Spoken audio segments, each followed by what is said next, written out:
ही बातमी समोर येते। जम्मू काश्मीरच्या शोपियानमध्ये दहशतवाद्यांचा मोठा शस्त्रसाठा आढळून आलेला आहे। AK-47 हँड ग्रेनेड आणि मोठ्या प्रमाणात जिवंत काडतुसं जप्त करण्यात आली आहेत। दरम्यान कालच भारतीय सेनेनं पाकच्या 3 दहशतवाद्यांना कंठस्नान घातलं होतं आणि आज जम्मू काश्मीरच्या शोपियानमध्ये दहशतवाद्यांचा हा मोठा शस्त्रसाठा आढळून आलाय।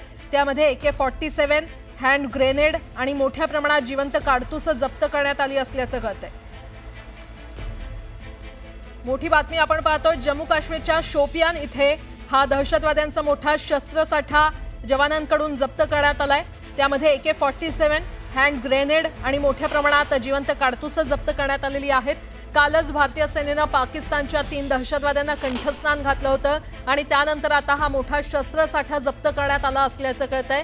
त्याचे एक्सक्लुझिव्ह दृश्य देखील न्यूज 18 लोकमत तुम्हाला दाखवतंय। जम्मू काश्मीरच्या शोपियानमध्ये हा शस्त्रसाठा जप्त करण्यात आलाय। दहशतवाद्यांचा हा शस्त्रसाठा होता। त्यामध्ये AK-47 हँड ग्रेनेड आणि मोठ्या प्रमाणात जिवंत काडतूस याचा देखील समावेश आहे। ते जप्त करण्यात आलंय। या संदर्भात अधिक माहिती देत आहेत आमचे प्रतिनिधी प्रशांत लीला रामदास आपल्यासोबत जोडले गेलेले आहेत। प्रशांत, काल ज्या पद्धतीने शोपियानमध्ये मोठ्या घडामोडी घडल्या, मोठी चकमक झाली होती।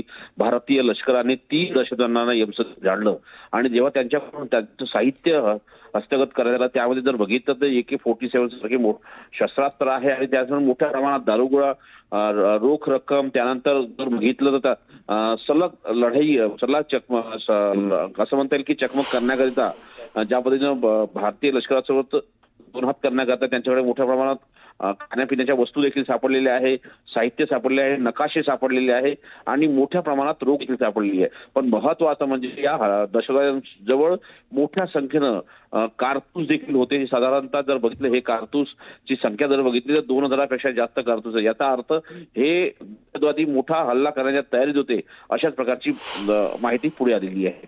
बरं प्रशांत, धन्यवाद या सविस्तर माहितीसाठी।